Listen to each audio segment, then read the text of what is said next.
Well, there's no minute like the last minute to start working on a project. We're working by truck headlight here. Got to get the old 250 Enticer out of storage. It's been in a premium storage facility all summer. Hopefully there's not too many mice we got to evict.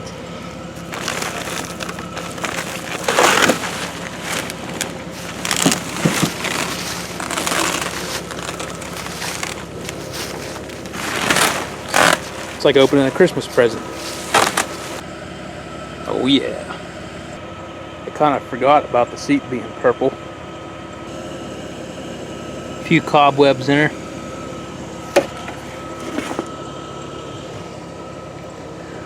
A little bit of mold too. I forgot how mint this thing was. I mean, look at that gel coat. That takes years of neglect to get faded like that. That seat cover doesn't get any better. It's going to need a little bit of rehab to get her back into action. Now I remember why it had such a trouble starting. Choke cable's busted. Decompression lever's still good, but who needs that? The old beer cooler down here, and it's got some grunge in her. The tether's kind of rotting away, so her racing days might be over. We'll have to Frankenstein stitch that windshield back together, you know, for the high speed runs.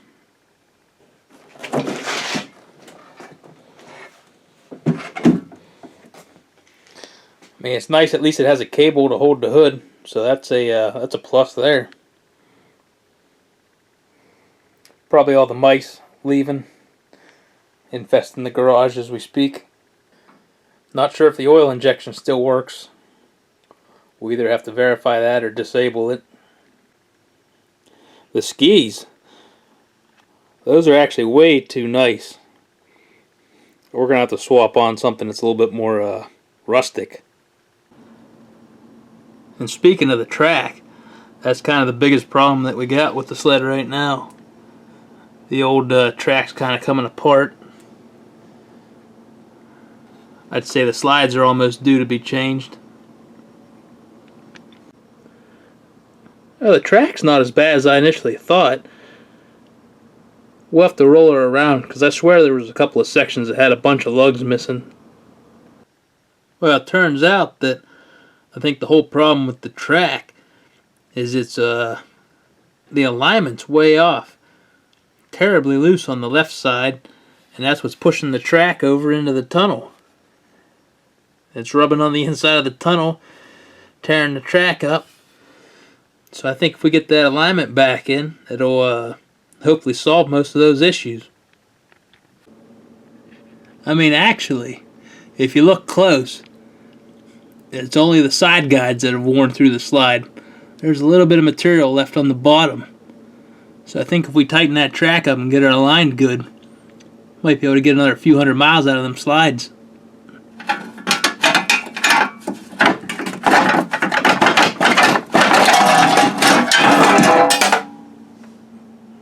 Oh man, that belt's in nice shape. Well, we scrounged up a couple of skis out of the pile out back. I mean, they're not matching skis, but they're close. And they're actually a little bit wider than the stock Enticer skis, so ought to help with flotation if we get into any deep snow. Not like that short track's going to be a powder hog anyways, I guess. Well, we just gave it a pry bar alignment. You know, we don't want that excessive toe in to cut down on our top speed. So the Yamaha ski weighs about 16.5 pounds, and the Polaris weighs about 20.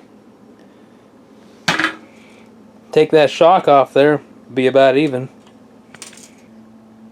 Man, can't even tell that from stock. It's a little known secret. That green stuff makes you faster. Need a little bit of an alignment on that carbide. Nothing a 16 ouncer can't handle. So this side's a player ski with a fancy stainless steel skag bar underneath of it. The other ski, I'm not really sure what it's off of, but that one has the remnants of a carbide on it.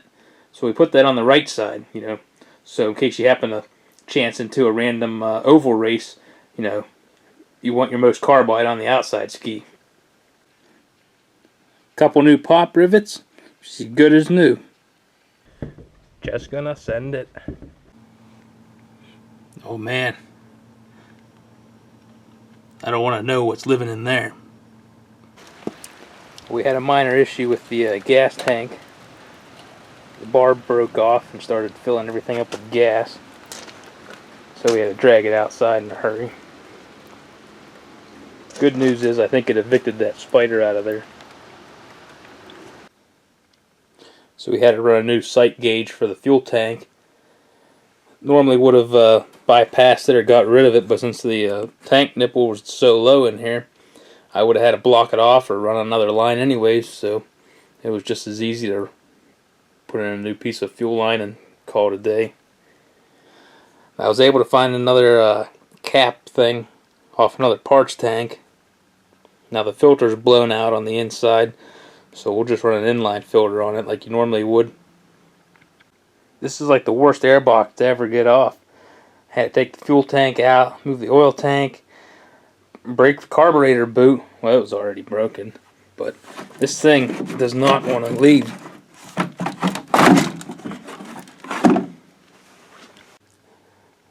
Now on first inspection, it didn't look like there was anything in here.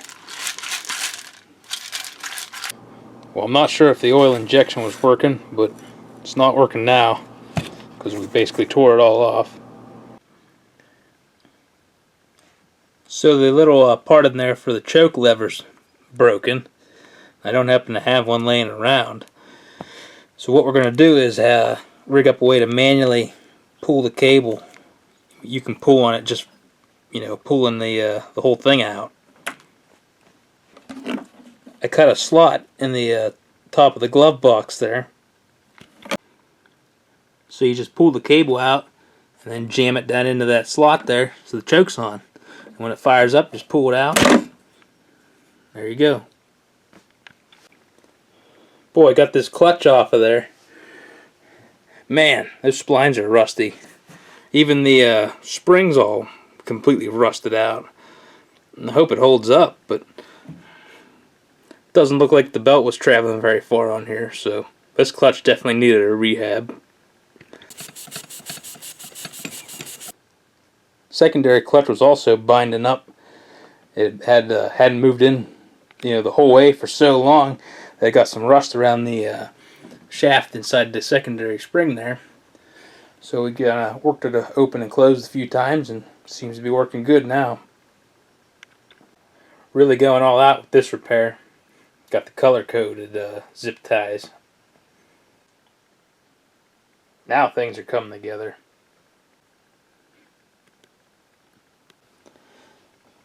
So after the airbox debacle, we found an old K&N laying around and put that on there for ease of serviceability. So this thing really did come out of a barn, as can be seen by the dust and bird droppings. And not sure if all the Yamahas came like this. I guess it does have mile-an-hour too on it.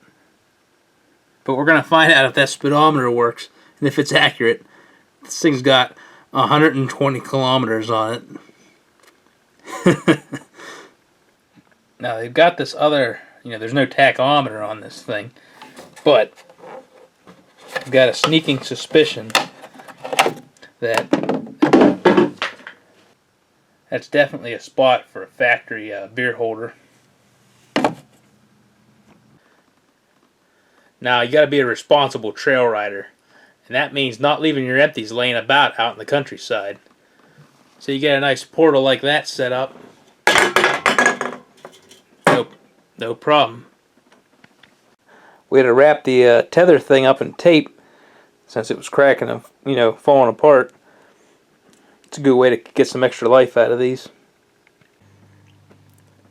Now to get maximum power out of this beast, I had to make sure that the throttle was actually opening up, you know, the carb the whole way.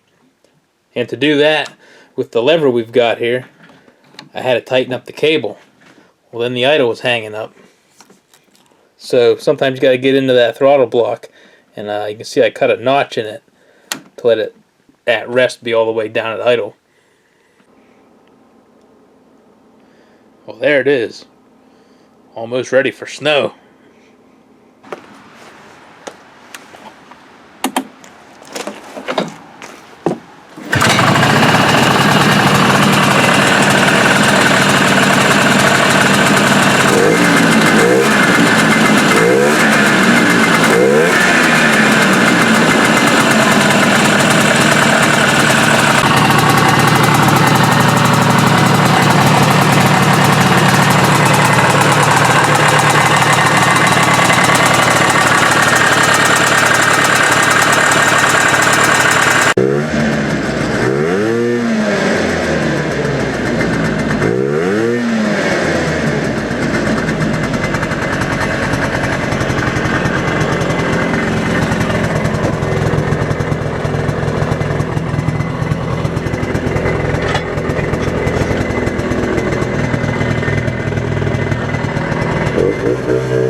Got my safety denims on.